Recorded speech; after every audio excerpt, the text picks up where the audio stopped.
भगवते वासुदेवाय। ओम नमो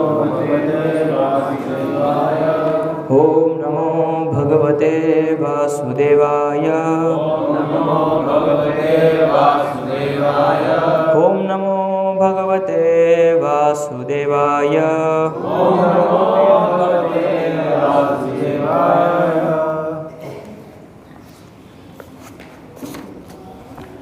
तो आज हम चर्चा करेंगे शरणागति के ऊपर।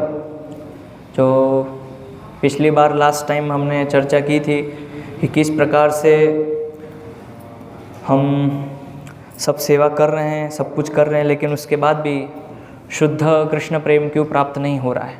तो उसका ये आज सेकंड पार्ट है। इसमें और विस्तार से हम थोड़ा समझने का प्रयास करेंगे। तो वास्तव में प्रश्न है कि शरणागति है क्या, कि क्या वस्तु है, कोई स्त्री है क्या, इसको क्या बोलते हैं। और हम भक्ति करते हैं लेकिन कुछ समय के बाद हमारा उत्साह चला जाता है और कभी कभी ऐसा भी प्रतीत होता है कि प्रगति नहीं हो रही है और प्रेम तो मिल ही नहीं रहा है। तो शरणागति यदि नहीं होगी तो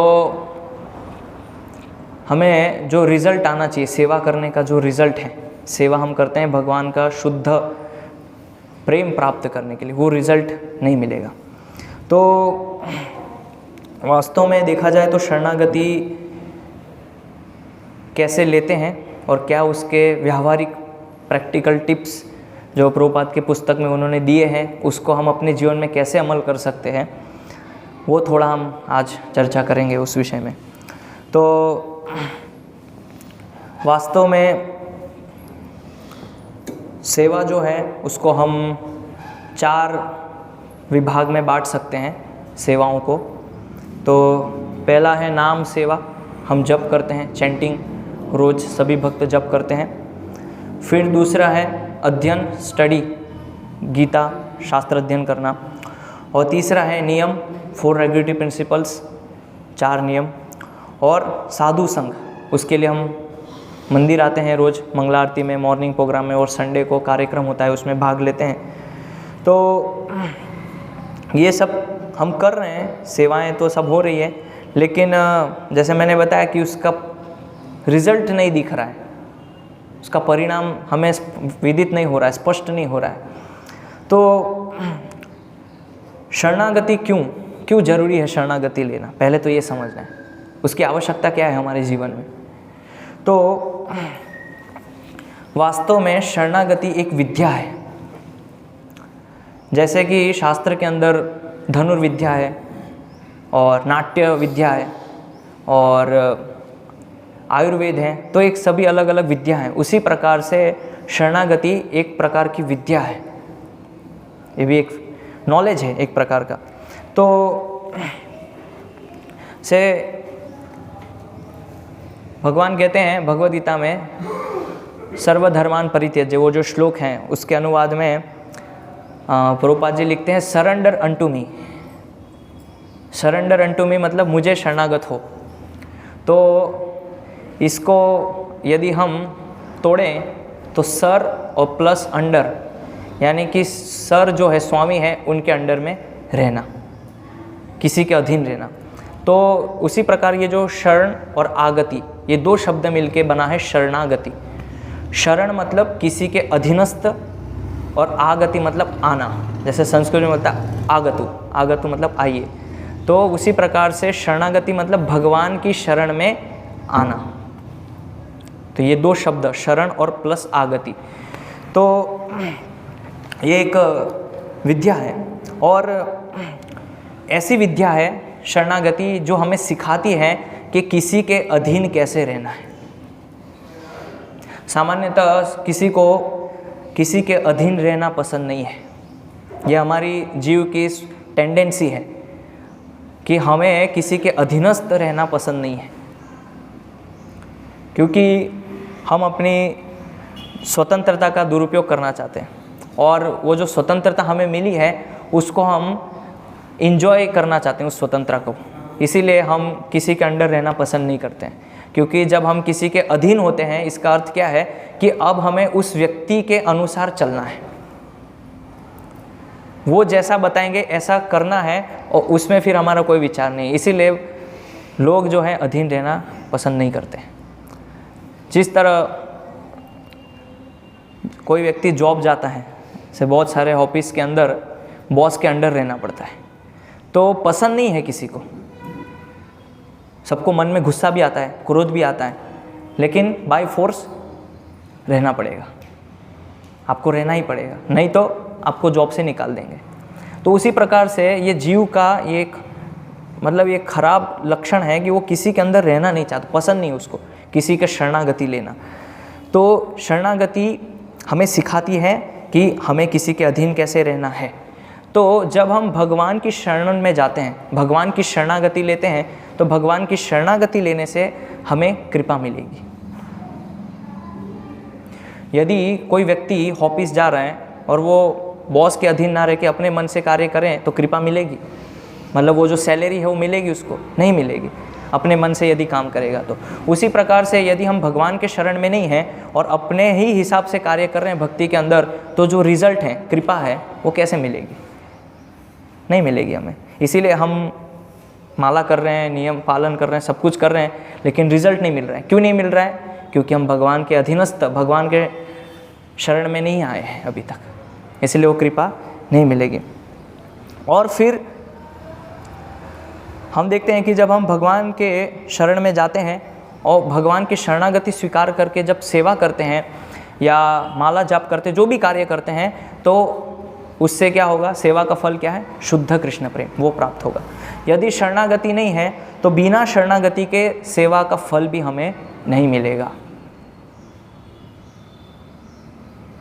सेवा का फल नहीं मिलेगा, क्योंकि सेवा हम करते हैं, सेवा का फल है भगवान का शुद्ध कृष्ण प्रेम प्राप्त करना। और यदि हम भगवान की शरणागति में नहीं है तो हम सेवा कर रहे हैं, लेकिन सेवा करने का जो परिणाम हमें मिलना चाहिए वो नहीं मिलेगा। इसीलिए शरणागति अत्यंत आवश्यक है। और हम देखते हैं कि हम भगवान के अभी अधीनस्थ नहीं हैं और भगवान के जो प्रतिनिधि हैं, जो गुरु हैं, उनके अधीनस्थ, उनके शरणागत नहीं हैं। इसलिए हमारी जो सेवाएं हैं, मालाएं हैं और अध्ययन है, वो केवल यांत्रिक हो रहा है, यंत्रवत। तो बिना शरणागति के यदि हम नाम जप करते हैं, तो बिना शरणागति के हमारा जो नाम है वो भगवान तक कभी नहीं पहुंचेगा, जाएगा ही नहीं हमारा नाम। उसी प्रकार से हम शास्त्र पढ़ रहे हैं, भगवद गीता पढ़ रहे हैं, श्रीमद् भागवतम पढ़ रहे हैं, बिना शरणागति लिए यदि शास्त्र अध्ययन करेंगे तो शास्त्र का अनुभव कभी नहीं होगा। वो केवल एक स्टडी है, बस आप स्टडी कर रहे हैं, अध्ययन कर रहे हैं, लेकिन उसका जो अनुभव होना चाहिए वो नहीं होगा। वो तभी होगा जब हम शरणागति लेंगे तब। उसी प्रकार से नियम पालन कर रहे हैं, यदि शरणागति नहीं है तो नियम टूटते रहते हैं, दृढ़ता नहीं आती है, अप्स एंड डाउन्स। जैसे नियम है, जब हम दीक्षा लेते हैं तो गुरु महाराज बताते हैं कि प्रत्येक भक्त को जो है मंगला आरती आने का प्रयास करना चाहिए ब्रह्म मुहूर्त में, लेकिन हम नहीं कर पाते हैं, टूट जाते हैं नियम, दृढ़ता नहीं रहती है। तो ये सब कारण है। और शरणागति यदि नहीं है और हम साधु संग कर रहे हैं, जैसे मैंने बताया 4 कैटेगरी, तो साधु संग हम कर रहे हैं, लेकिन साधु संग करने से जो सीखना चाहिए वो नहीं सीखेंगे, और जो नहीं सीखना चाहिए उल्टा पुल्टा सीख जाएंगे उनसे। क्यों? क्योंकि शरणागति नहीं है। तो जो हम साधु संग तो कर रहे हैं, लेकिन साधु संग करने का जो रिजल्ट, जो परिणाम है, भक्तों से कुछ सीखना, कुछ जानना, वो नहीं सीख पाएंगे और गलत गलत चीज़ें जल्दी सीख जाएंगे भक्तों से। ये सब क्यों है? शरणागति नहीं है इसीलिए। और हम देखते हैं भक्ति विनोद ठाकुर ने शरणागति के ऊपर अनेक अनेक अनेक अनेक भजन लिखे, बहुत सारे भजन। तो कैसे हम इसको पालन करें? तो ये है शरणागति, इतना महत्व है शरणागति का हमारे भक्ति जीवन में। तो ये परिभाषा है। यदि कोई आपसे पूछे कि शरणागति की परिभाषा क्या है, जैसे कोई भी चीज़ की परिभाषा होती है, जैसे फॉर एग्जांपल मंत्र है, तो मंत्र की परिभाषा क्या है? मनः त्रायते इति मंत्रः, जो मन को तारण करता है उसको मंत्र कहते हैं। फॉर एग्जांपल क्षत्रिय, क्षति त्रायते इति क्षत्रियः, ये परिभाषा हो गई। उसी प्रकार से शरणागति की परिभाषा क्या है? वो विद्या जो हमें भगवान के अधीन रहना सिखाती है, और अधीन रहने से भगवान की कृपा प्राप्त होती है, और भगवान की कृपा प्राप्त होनी यानी वो सेवा का फल है, शुद्ध कृष्ण प्रेम, उसको शरणागति कहते हैं। तो इसके अंदर अभी हम देखेंगे कि शरणागति हम भजनों में सुनते हैं, सब जगह वर्णन आता है, लेकिन इसके प्रमाण क्या है? प्रमाण क्या है शरणागति के? कहाँ हम इसको प्राप्त करेंगे? तो यदि कोई व्यक्ति ध्यान से श्रील प्रभुपाद की पुस्तकें पढ़ेंगे, तब प्रभुपाद श्रीमद् भागवतम के 10वें स्कंद में और चैतन्य चरितामृत में, उपदेशामृत में, ईशोपनिषद में सभी जगह ये शरणागति का वर्णन करते हैं। लेकिन हम लोग क्या है कि उसको अध्ययन एकेडमिक के बस पन्ने पलटाते रहते हैं, लेकिन कभी ध्यान जाता ही नहीं उधर, नज़र नहीं जाती। तो इसीलिए एक होता है अध्ययन और एक होता है स्वाध्याय, दोनों में बहुत अंतर है। अध्ययन मतलब कि जस्ट आपने बुक लिया, 1 घंटा आपको पढ़ना है तो आप बस पेज करके आगे चलते गए। स्वाध्याय मतलब उसको गहराई से समझना, स्व अध्याय, स्वयं से जानने का प्रयास करना कि प्रभुपाद इसमें क्या कह रहे हैं, इसको एक श्लोक का दूसरे श्लोक से क्या संबंध है, तात्पर्य में प्रभुपाद जी ये पॉइंट यहाँ पे क्यों ला रहे हैं, इसको बोलते स्वाध्याय। इसीलिए हम देखते हैं कि बहुत सारे भक्त लोग बुक्स पढ़ते हैं, सब कुछ है, लेकिन प्रचार नहीं कर पाते, प्रीचिंग नहीं कर पाते। क्यों? क्योंकि वो खाली पढ़ना है, कभी स्वाध्याय नहीं किया उसका, इसलिए प्रीचिंग करना बहुत मुश्किल होता है। तो कोई व्यक्ति अगर ध्यान से प्रभुपाद के तात्पर्य को पढ़ेंगे, उसको समझने का प्रयास करेंगे, तो उसको सभी प्रकार का ज्ञान जो है मिल जाएगा। इवन अलग अलग पुराण उपनिषद से भी प्रभुपाद तात्पर्य के अंदर प्रमाण देते हैं, वो भी आपको मिल जाएंगे। तो जैसे श्रीमद् भागवतम के 10वें स्कंद के 2 अध्याय के 26वें श्लोक में प्रभुपाद जी शरणागति का वर्णन करते हैं।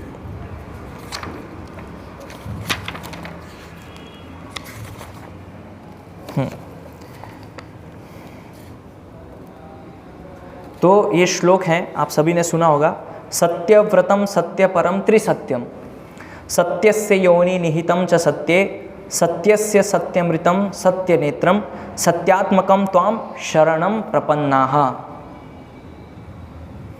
ये जो अध्याय है इसका नाम है देवताओं द्वारा गर्भस्थ कृष्ण की स्तुति, और ये श्लोक जो है देवताएं उच्चारित कर रहे हैं।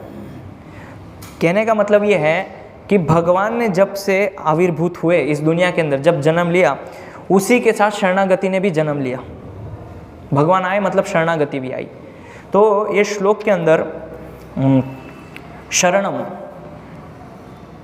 और दूसरा शब्द है प्रपन्ना, ये दोनों शब्द शरणागति को इंगित करते हैं। प्रपन्न मतलब आपके संरक्षण में हम सभी हैं। तो और भी अनेक जैसे प्रभुपाद और भी 10वें स्कंद के अध्याय 87 के श्लोक क्रमांक 27 के तात्पर्य में प्रभुपाद जी श्वेताश्वतर उपनिषद से शरणागति का प्रमाण दे रहे हैं। तो हमें अलग से अलग अलग उपनिषद खोलने की ज़रूरत नहीं है, अलग पुराण खोलने की आवश्यकता नहीं है, सब चीज़ इसमें मिल जाएगा आपको, सब अवेलेबल है। तो वो भी बताता हूँ मैं।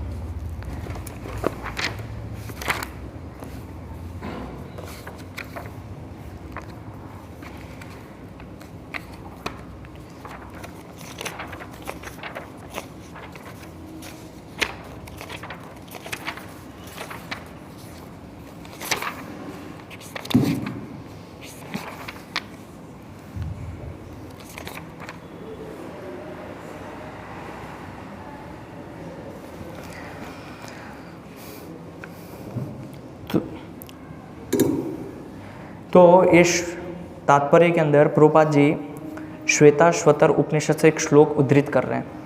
उस श्लोक के अंदर बताया गया है, यस्तम वेद किम ऋचा करिष्यति य इत तद विदुस्त इमे समासते।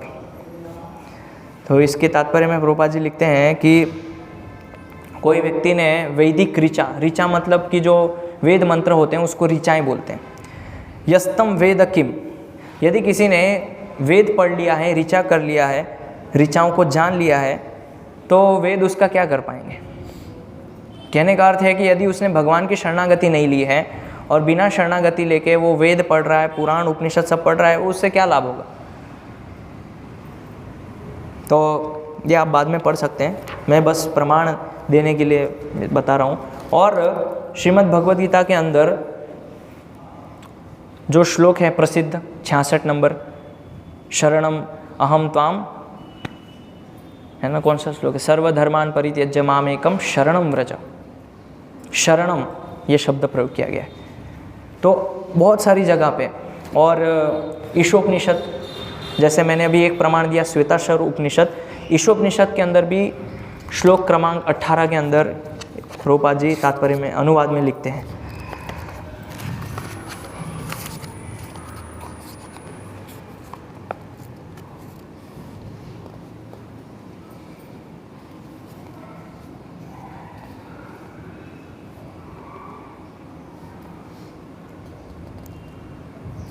हाँ, इसके तात्पर्य में प्रभुपाद लिख रहे हैं, भगवान की शरण ग्रहण करने तथा उनकी अहेतु की कृपा के लिए प्रार्थना करने से भक्त पूर्ण आत्म साक्षात्कार के पथ पर प्रगति कर सकता है।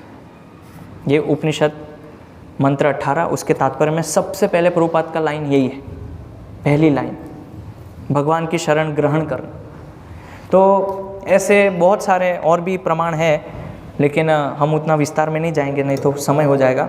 तो ये शरणागति के प्रमाण हैं। अभी शरणागति के अलग अलग नाम हैं, जैसे शरणागति एक नाम हो गया, दूसरा नाम है प्रपत्ति, जैसे अभी हमने शब्द पढ़ा प्रपन्ना, फिर तीसरा नाम है भरन्यास भी बोलते हैं, चौथा नाम है उपायत, ये भी शरणागति का एक नाम है, और एक और नाम है कैंकर्य, किम करोम्यहम, जैसे हम बोलते हैं मैं आपके लिए क्या करूं, तो ये भी शरणागति का एक नाम है, किम कर्य। तो ये हो गए शरणागति के नाम। अभी प्रश्न ये है कि भगवान की शरण में कैसे जाएं, कैसे जाएं। कोई बोल सकता है भगवान मैं आपकी शरण में हूँ, लेकिन उसके एक्शन मैच नहीं कर रहे हैं शरणागति से। खाली बोल देने से नहीं होगा ना कि भगवान मैं आपकी शरण में हूँ, आपके एक्शंस से तो मैच नहीं कर रहा है। तो क्या है, प्रभुपाद जी क्या बताते हैं व्यावहारिक प्रैक्टिकल्स कि शरणागति कैसे लेना। तो उपदेशामृत में से हम पढ़ेंगे, आपको श्लोक पता होगा शरणागति का श्लोक, जैसे हमने यहाँ पे अभी पढ़ा भजन में, क्या है शरणागति का श्लोक, श्लोक बोलिए, श्लोक।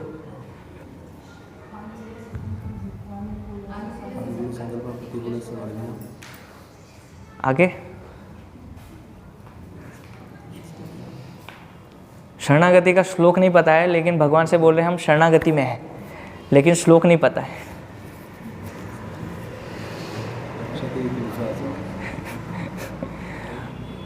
मतलब ये सभी दीक्षित भक्त हैं यहाँ पे बैठे हुए, हमने शरणागति ली है गुरु महाराज की, भगवान की, लेकिन शरणागति की परिभाषा क्या है वो ही पता नहीं है। विचारणीय बात है ना। पूरा श्लोक किसको आता है, हाथ उठा सकते हैं, किसको पूरा श्लोक आता है। तो जब हमें श्लोक ही नहीं पता है तो हम किस आधार पर शरणागति ले रहे।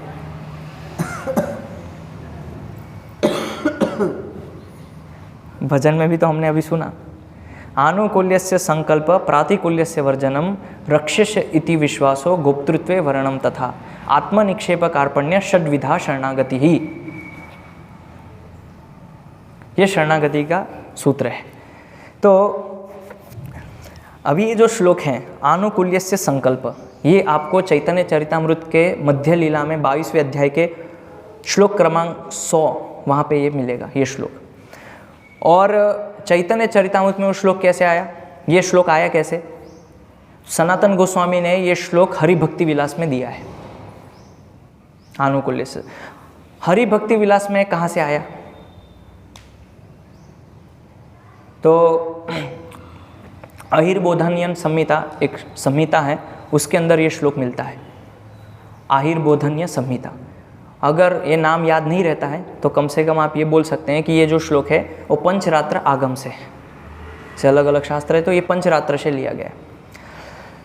तो अभी हम स्टेप बाय स्टेप इसको समझेंगे कि व्यवहारिक शरणागति कैसे लेते हैं। तो उसके लिए अभी उपदेशामृत खोलेंगे।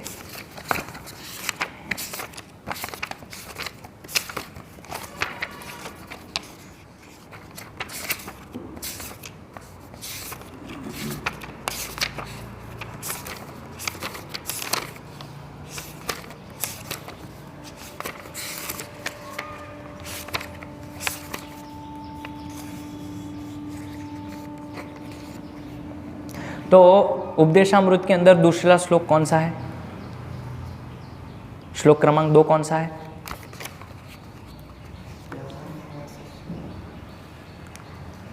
श्लोक क्रमांक 2 बोलिए।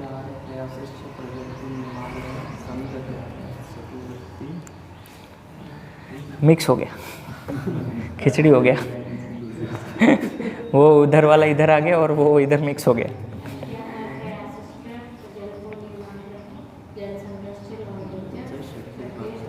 और उसके बाद वाला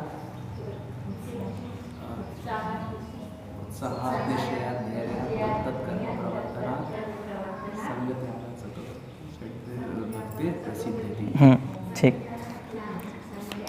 उसके बाद वाला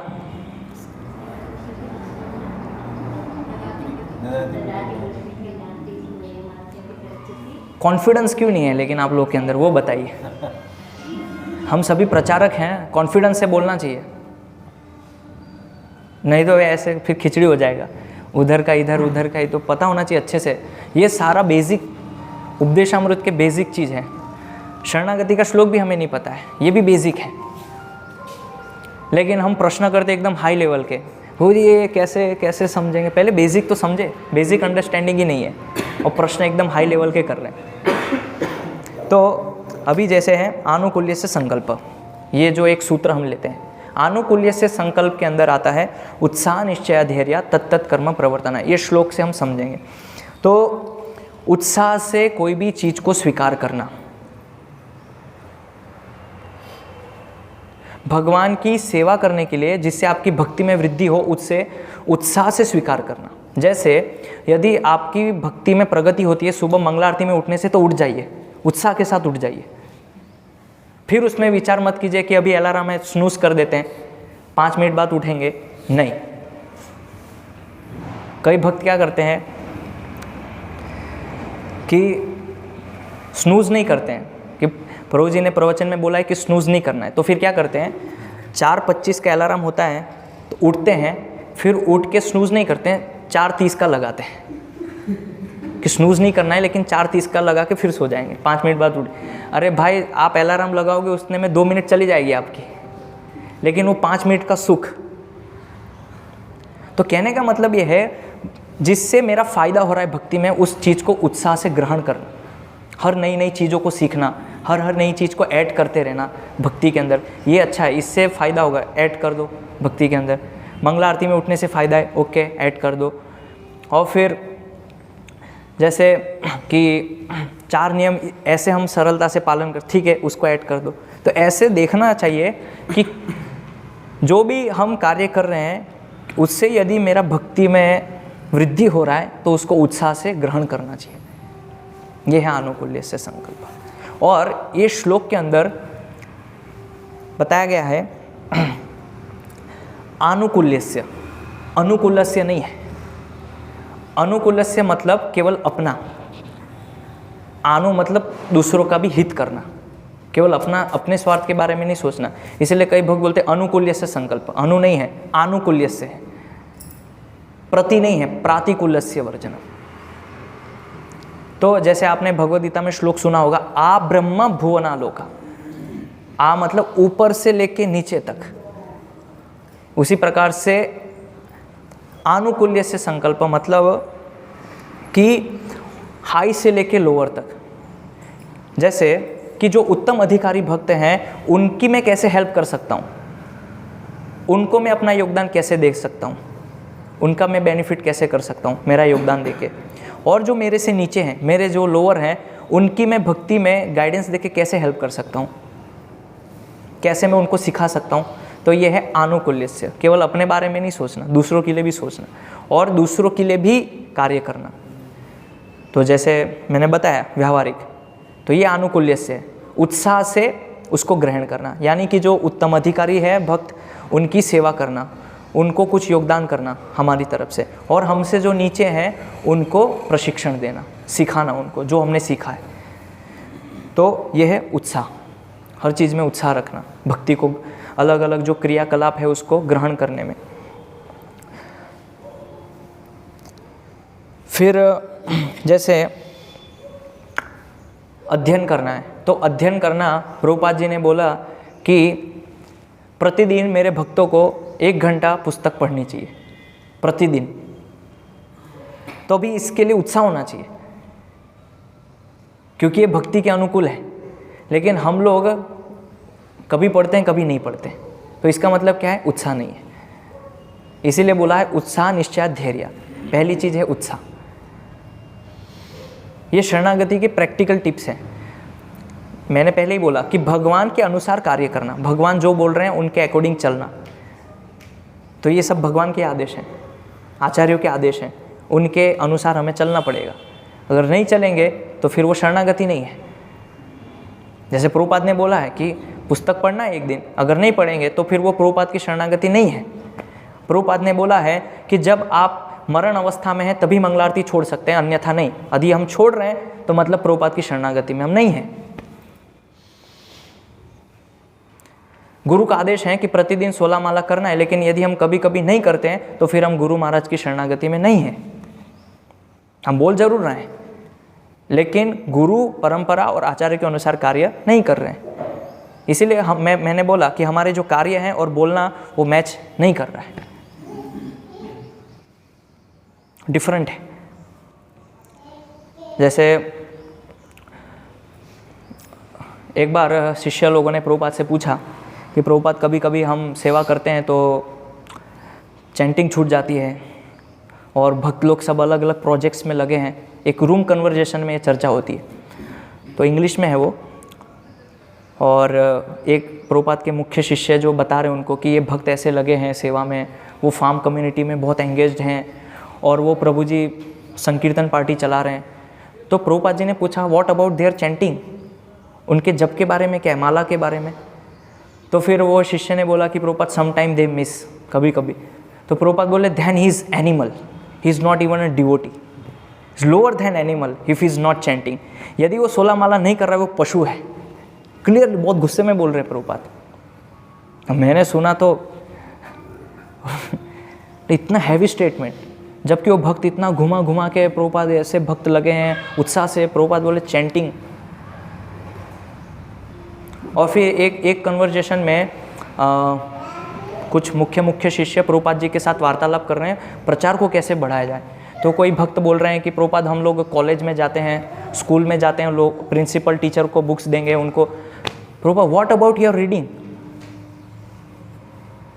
आपके अध्ययन का पहले बताइए।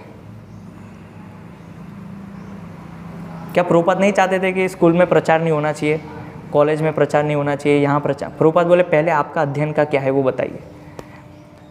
तो Prabhupada sometime we read but sometime so much service, कभी कभी हम पढ़ते हैं लेकिन कभी कभी इतना सेवा होता है कि नहीं पढ़ पाते हैं। Then how can you preach, फिर कैसे आप प्रचार कर सकते हैं यदि आप नित्य नहीं पढ़ रहे? तो क्या बताएंगे आप लोगों को, क्या सिखाएंगे उनको यदि आप पढ़ नहीं रहे? तो उत्साह होना चाहिए पढ़ने में नित्य प्रतिदिन, ये प्रभुपाद का आदेश है।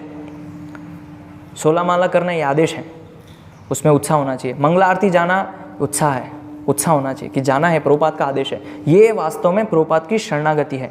तब हम कहेंगे कि हम प्रभुपाद के अधीनस्थ हैं और उनके अधीन रह के उनके आदेशों का पालन कर रहे हैं। तो वो फिर मैच होगा। जो आपने बोला कि भगवान मैं आपकी शरण में हूँ, तब वो फिर मैच होगा आपके एक्शंस से, और जो आप बोल रहे हैं वो मैच करेंगे। यदि नहीं कर रहे हैं तो फिर वो खाली बोलना ही रह गया। और फिर निश्चय होना चाहिए। क्या है? उत्साह निश्चयात, निश्चय करना। जैसे प्रभुपाद जी उदाहरण देते हैं भगवद गीता में कि गर्मी का महीना जब होता है तो किचन में कुकिंग करना भारी पड़ता है, नहीं कर सकते, लेकिन निश्चय है नहीं करना है। जैसे एक माता है, वो सब सहन करते हुए निश्चय करना है कि मेरे बेटे को मुझे भोजन कराना है, और उस सब चीज़ को सहन करते हुए करते रहते हैं कार्य। तो ऐसे ही उत्साह से जो हमने व्रत लिया है, जो स्वीकार किया है, उसमें निश्चय करके उस कार्य को करते रहना। भले उसमें कठिनाई आए, कुछ भी समस्याएं, उसको निश्चय के साथ करते रहना। फिर धैर्य का अर्थ है एनालाइज करना चीज़ों को। तो उसमें आपको पेशेंस रखना पड़ेगा, देखना पड़ेगा हर एक भक्त के अंदर क्या क्या क्वालिटीज़ है, उसको एनालाइज कीजिए और उस क्वालिटीज़ को समय के साथ साथ अपने अंदर उतारने का प्रयास कीजिए धैर्य के साथ। और प्रभुपाद जी जो अलग अलग रूल्स बता रहे हैं ब्रह्मचारी के लिए, गृहस्थ के लिए, सन्यासी के लिए, जो भी नियम हम फॉलो नहीं कर रहे हैं उसको एनालाइज करके कि कहाँ कमी है, कहाँ मैं फॉलो नहीं कर पा रहा हूँ एग्जैक्टली, उसको एनालाइज करके धैर्य के साथ उसको पालन करना, धीरता रखना। ऐसे नहीं कि आपने एनालाइज कर लिया, अभी नियम बना लिया, लेकिन कल टूट गया, फिर एक कल पालन किया, फिर परसों टूट गया। इसलिए जो भी कर रहे हैं सोच समझ के, धैर्यपूर्वक। फिर साधु संघ, तो साधु संघ जो है हमें पालन करना सिखाएंगे। वो उसके पहले है शास्त्रों का अध्ययन। तो शास्त्र का अध्ययन हमें बताते हैं कि क्या हमें करना है, क्या नहीं करना है, तो सिखाते हैं शास्त्र। और फिर जब हम साधु संग करते हैं, भक्तों के संग में रहते हैं, तो हमें बताते हैं क्या पालन करना है, क्या नहीं करना है, आपके लिए क्या सही है और क्या नहीं है, वो साधु बताएंगे। और सतोवृत्ते मतलब आचार्यों के अनुसार आचरण करना, जैसे आचार्यों ने आचरण किया है। तो सीखना चाहिए हमें आचार्यों से। तो कभी कभी भक्तों के अंदर ये भ्रांत धारणा होती है कि हमें उनका अनुकरण नहीं करना है, हमें उनका अनुसरण करना है। कई बार बहुत एक्सट्रीम चले जाते हैं, लेकिन भगवद गीता में क्या बोला है, यद्यद आचरति श्रेष्ठ, जैसे जैसे महान लोगों ने आचरण किया है उनके अकॉर्डिंग चलना। तो अभी कोई प्रश्न कर सकता है कि भगवद गीता में बोला गया है कि यद्यद आचरति श्रेष्ठ, और यहाँ पे बोला गया है कि अनुसरण करना है, यानी कि उनके पद चिन्हों पे, उन्होंने जो शिक्षाएं दी है उनके पद चिन्हों पे चलना, अनुकरण नहीं करना। तो इसमें भेद नहीं कर पाते हैं कभी कभी भक्त। यद्यद आचरति श्रेष्ठ मतलब जो महान लोग जो बोल रहे हैं, शिक्षा जो दे रहे हैं, वो शिक्षा यदि उनके आचरण से भिन्न है, अलग है, वो पालन नहीं करना है, हमें उसको पालन नहीं करना है, वो फिर नहीं तो अनुकरण हो जाएगा। जैसे कृष्ण सबसे बड़े ब्रह्मचारी हैं, लेकिन रासलीला कर रहे हैं, एक तरफ उनको ब्रह्मचारी भी बोला है। तो ऐसे अगर कोई ब्रह्मचारी सोचे कि यद्यद आचरति श्रेष्ठ, हमारे लिए महान कृष्ण है इसलिए हम कृष्ण, तो फिर अनुकरण हो जाएगा। भगवान की शिक्षा क्या है वो देखनी पड़ेगी, उन्होंने शिक्षा क्या दी है हमको। जैसे प्रभुपाद जी बोलते हैं कि कुछ भी हम पकाते हैं तो पहले भगवान को अर्पण करना है, लेकिन हम देखते हैं कि प्रभुपाद जी जब विदेश में थे तो किचन में जाके उन्होंने गुलाब जामुन मुंह में डाल दिया। तो अभी ये करना नहीं है। आप बोल सकते हैं यद्यद आचरति श्रेष्ठ, नहीं, वो जो शिक्षा दे रहे हैं वो शिक्षा से उनका कार्य भिन्न हो गया, तो वो कार्य हमें नहीं करना है। तो ऐसे आचार्य के अनुसार, यानी कि जो जो उन्होंने कार्य किए हैं, जो शिक्षाओं से मैच हो रहे हैं, उसको प्रयास करना चाहिए जीवन में उतारने का।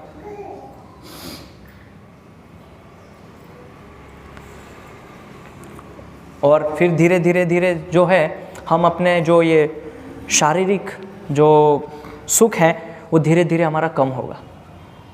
जैसे आचार्यों ने जीवन बिताया है, जैसे वो जीवन अपना रहे हैं, उसके अकॉर्डिंग जब हम चलेंगे तो हमारा ये जो शारीरिक कंफर्ट और शारीरिक सुख धीरे धीरे ख़त्म हो जाएगा। फिर हमको इसमें ज़्यादा इंटरेस्ट नहीं आएगा यदि उनके अकॉर्डिंग चले तो ये उपदेशामृत का। फिर दूसरा है प्रातिकूल्यस्य वर्जनम। तो प्रातिकूल्यस्य वर्जनम में कैसे, तो सबसे पहला है अत्याहार, यानी कि भोग छोड़ना। हम भगवान से बोल रहे हैं भगवान मैं आपके शरणागति में हूँ, यानी भगवान हमारे स्वामी हैं, हम दास हैं, लेकिन हम भोग नहीं छोड़ रहे। इसका अर्थ क्या है कि हम अपने आप को स्वामी मान रहे हैं। तो सबसे पहले भोग करने की जो वृत्ति है उसको खत्म करना। और दूसरा है प्रयास। शरीर को चलाने के लिए, आजीविका चलाने के लिए ज़्यादा प्रयास नहीं करना, अत्यधिक प्रयास। हमें देखना चाहिए, प्रयास करना चाहिए ऐसा कि जॉब में हम जा रहे हैं लेकिन 15-16 घंटे काम करना पड़ रहा है, लेकिन वो कृष्ण भक्ति के यदि अनुकूल नहीं है तो उसको छोड़ देना चाहिए, कुछ दूसरा हमें देखना चाहिए। ऐसा प्रयास होना चाहिए हमारा, नहीं तो हमारा ज़्यादातर समय आजीविका में चला जाएगा और कृष्ण भक्ति के लिए समय ही नहीं बचेगा। इसलिए फिर प्रॉब्लम आती है कि चैंटिंग नहीं हो पाती, रीडिंग नहीं हो पाता, हियरिंग नहीं हो पाता। क्यों? क्योंकि 15-14 घंटे तो वहाँ काम कर रहे हैं। तो इसीलिए बताएं, प्रयास, अत्यधिक प्रयास नहीं करना। यदि हमारा कुछ कम घंटों में यदि काम हो रहा है तो ऐसी जॉब को छोड़ देना चाहिए, भले ही वहाँ पे हमें ज़्यादा सैलरी मिल रहा है। कभी कभी हम सैलरी से अटैच्ड हो जाते हैं, इसीलिए लोअर पोजीशन में जाना पसंद नहीं करते। वो परिस्थिति के अनुसार हो सकता है, लेकिन हमारा निर्णय का जो मुख्य सिद्धांत है कि हमें भक्ति के लिए समय मिलना चाहिए, वो है मुख्य सिद्धांत। अभी वो केस टू केस निर्भर कर सकता है, ऐसा कोई ये जनरल रूल्स नहीं है कि ऐसा ही करना है सबको, लेकिन ऐसा प्रयास होना चाहिए हमारा कि कृष्ण भक्ति के लिए ज़्यादा से ज़्यादा समय मिले और जो भौतिक क्रियाकलाप है वो कम से कम मिनिमाइज हो जाए। तो इसलिए कभी कभी ऐसा होता है कि जब मान लीजिए कोई भक्त कुछ ऑफिस में, जॉब में उनको ज़्यादा सैलरी मिल रहा है, लेकिन कभी कभी जब उनको निकाल दिया जाता है तो वो लोग लोअर में जाना बहुत कठिन होता है उनके लिए, क्योंकि वहाँ ज़्यादा सैलरी मिल रहा था। अभी यहाँ 10-15 हज़ार मिल रहा है तो कैसे होगा? तो अटैच्ड सैलरी से, ठीक है, अब भगवान ने ऐसी परिस्थिति बनाई तो चले जाए, लेकिन हम प्रयास करते हैं, कहीं ना कहीं जुगाड़ लगाते हैं कि कहीं ऊपर वाली पोस्ट मिल जाए, कोई अच्छी कुछ जगह मिल जाए जहाँ ज़्यादा पैसा मिले।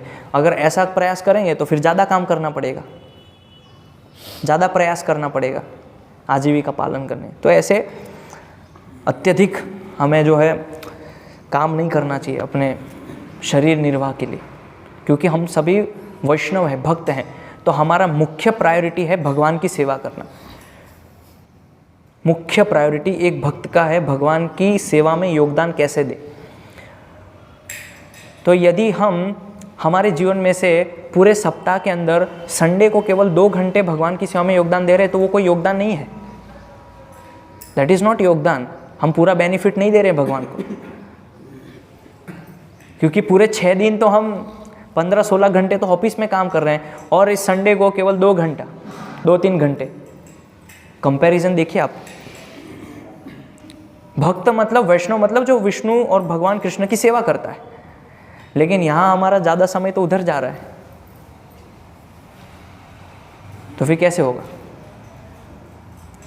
तो इसीलिए हमारा जो प्रोफेशन है, हमारे जो ऐसे जो आजीविका है उसको सुधारने का प्रयास करना चाहिए यदि संभव हो तो। नहीं है तो ठीक है, वो विशेष परिस्थिति है, लेकिन प्रयास होना चाहिए। फिर नियम पालन करना है समझ के साथ, नियम आग्रह नहीं हो जाना है। नियम आग्रह कि उसके पीछे समझ क्या है, सिद्धांत क्या है, वो तो पता नहीं है, बस पालन कर रहे हैं, समझ कुछ नहीं उसके पीछे। जैसे कभी कभी भक्त क्या करते हैं, शुद्धिकरण के लिए वो एक श्लोक है, गंगे च यमुने चैव गोदावरी सरस्वती नर्मदे सिंधु कावेरी जलेस्मिन सन्निधिम कुरु, और जल छिड़कते। लेकिन वास्तव में वो श्लोक हम अपने लिए प्रयोग नहीं कर सकते, वो सभी भगवान की सेविकाएं हैं। वो श्लोक केवल भगवान के अर्चा विग्रह में प्रयोग किया जाता है। गंगे मतलब गंगा यमुना सरस्वती को हम अपनी सेवा के लिए बुला रहे कि आइए और मुझे शुद्ध कीजिए। तो नियम है, सुना है कि हाँ शुद्ध, लेकिन अंडरस्टैंडिंग क्या है उस श्लोक के पीछे। तो इसलिए वैष्णव लोग वो श्लोक का उच्चारण नहीं करते हैं, वो केवल भगवान की सेवा के लिए ही उस मंत्र का उच्चारण किया जाता है। लेकिन अभी हमको समझ नहीं है तो बस करते जाते हैं। उसी प्रकार से जैसे कभी कभी क्या होता है कि जब हम तुलसी आरती करते हैं तो प्रदक्षिणा जब करते हैं तो यहाँ प्रभुपाद की फ़ोटो तो ऐसे मुड़ जाते हैं। तो मुड़ते क्यों हैं? क्योंकि प्रभुपाद जी को पीठ ना दिखे इसलिए। लेकिन अभी कभी कभी कोई सेंटरों में फ़ोटो नहीं होता है ना, फिर भी भक्त लोग मुड़ जाते हैं, क्योंकि हैबिट बन चुकी है कि मुड़ना है। लेकिन मुड़ना किस लिए है? वहाँ कोई प्रभुपाद की फ़ोटो नहीं है, कुछ भी नहीं है, फिर भी ऐसे घूम के जाएंगे। क्यों जा रहे? सीधा परिक्रमा कीजिए। तो सिद्धांत है कि यहाँ प्रभुपाद का फोटो है, हम प्रदक्षिणा जब करते हैं मुड़ते हैं ताकि प्रभुपाद को पीठ ना हो। यदि यहाँ फोटो नहीं है तो मुड़ने की जरूरत ही नहीं है। तो यानी कि कोई भी नियम जब हम पालन करते हैं तो उसके पीछे कोई अंडरस्टैंडिंग होनी चाहिए, समझ होनी चाहिए। ये नियम हम क्यों कर रहे हैं, किस लिए कर रहे हैं। खाली सिद्धांतवादी नहीं बनना है कि ऐसे ही होना चाहिए, ऐसे ही होना चाहिए। उसके पीछे कुछ सिद्धांत होने चाहिए कि हम इसलिए करते हैं। तो जैसे एक बार भोपाल के अंदर हम लोग अर्चा विग्रह की जब सेवा करते थे तो शंख बजाने के बाद तो जैसे वो पात्र होता है उस पात्र के अंदर विसर्जन करते थे। तो गुरु महाराज ने एक बार बोला कि आप इसको छू रहे हैं तो भगवान की अर्चना आप कैसे कर सकते हैं। आपने शंख बजाया और उसी पात्र में झूठा पानी डाल दिया और वो सब छुएंगे, स्पर्श करेंगे, तो अर्चा विग्रह तो कर ही नहीं सकते हम। लेकिन हमें पता ही नहीं था ये नियम, हम पालन कर रहे थे कई सालों तक। वो तो गुरु महाराज ने अनायास देख लिया इसलिए पता चला। तो ऐसे ही नियम जो है पालन यदि करना है तो उस समझ के साथ। फिर जनसंग, यानी कि गलत संग छोड़ना है। तो गलत संग छोड़ना है तो यहाँ पे बताया गया है उस श्लोक के अंदर जनसंग, यानी कि जो ऐसे फालतू लोग हैं उनकी संगति छोड़ना है। लेकिन एक स्टेप और ऊपर है, गलत विचारों को भी छोड़ना है। हमने जनसंग तो छोड़ दिया, फालतू लोगों का संग छोड़ दिया, लेकिन विचार अभी भी नहीं छोड़े हैं। गलत विचार अभी भी मन के अंदर है, उसका भी त्याग करना है। एक स्टेप और ऊपर है। गलत विचार यानी कि कुछ भी हो सकता है, किसी भक्त को लेके, प्रोजेक्ट को लेके, इस्कॉन को लेके, मंदिर को लेके, इंस्टीट्यूट को लेके, कुछ भी हमारे अंदर गलत विचार हो सकते हैं, उसको ख़त्म करना। अगर ये गलत विचार हमारे मन के अंदर यदि आ गए, प्रवेश कर गए और है, तो फिर वो आगे जो है आपका रास्ता और ब्लॉक करता जाएगा कृष्ण के पास पहुंचने में, और बीच में बड़ी दीवार बनती जाएगी और कभी कृष्ण तक नहीं पहुंच पाएंगे हम लोग, क्योंकि हमारे विचार जो गलत हैं उसको हम छोड़ नहीं पा रहे, परित्याग नहीं कर पा रहे। तो ये है कि जनसंग के साथ साथ हमारे जो मन के अंदर जो ऐसे विचार भी आते हैं गलत, किसी भी चीज़ को लेके उसका परित्याग कर देना चाहिए। उसके ऊपर मनन नहीं करना है, कॉन्टम्पलेट नहीं करना है। जब भी कोई भी गलत विचार जब आता है तो सामान्य जीव की वृत्ति होती है, उसके ऊपर मनन करता है, कॉन्टम्पलेट करता है। और जब उसके ऊपर मनन करते हैं तो चीज़ और बड़ी हो जाती है। जैसे फॉर एग्ज़ाम्पल व्यावहारिक उदाहरण, मान लीजिए कोई भक्त प्रसाद लेने बैठे और एक भक्त ने बोला कि प्रभु जी वो नहीं, बोला नहीं, मान लीजिए वो प्रसाद लेने बैठे हैं और एक भक्त सर्विंग कर रहे हैं, मान लीजिए स्वीट दे रहे हैं सबको, और मुझे नहीं मिला, तो फिर अभी मैं क्या सोचूंगा? ओ, उनका मुंह ऐसे ही था, आज कुछ गलत था, क्यों दिया नहीं मुझे उन्होंने? सबको दिया। मेरे प्रति उन्होंने तिरछी नज़र से देखा। गलत विचार, तुरंत विचार आ गया। बहुत रीज़न हो सकता है गलती से भूल गए हो सकता है स्वीट कम हो सकता है और अन्य भक्त रह गए इसलिए आपको दोबारा नहीं दिया। लेकिन हमने क्या एज्यूम, ऐसे कॉन्टेम्पलेट कर लिया, ऐसे ही था प्रभु जी, वो सबको दिया लेकिन मुझे नहीं दिया, और बहुत उनका मुंह भी थोड़ा ऐसा बना हुआ था, तो मुझे लगा कि वो मेरे से ही, मुझे ही थोड़ा ऐसा देख रहे। कॉन्टम्पलेट, तो जितना ज़्यादा हम ऐसे गलत विचारों पे मनन करते जाते हैं, वो चीज़ें और बड़ी हो जाती हैं और फिर भक्तों से दूरियां बनने लगती हैं। और फिर ब्लॉक, वो बीच में ब्लॉक आ जाता है कृष्ण और हमारे बीच में। इसलिए यहाँ पे आचार्य लोग बताते हैं कि जनसंग के साथ साथ हमारे मन में जो गलत विचार भी प्रवेश करते हैं उसका भी परित्याग कर देना चाहिए, कभी उसके ऊपर मनन नहीं करना चाहिए। जो हो गया सो हो गया, नहीं दिया तो नहीं दिया, ठीक है, हो सकता है कम पड़ गया हो, दूसरे भक्त को चाहिए, बहुत रीज़न हो सकते हैं ना। लेकिन कोई भी चीज़ जब होती है तो हम सबसे पहले अपने ऊपर ले लेते हैं।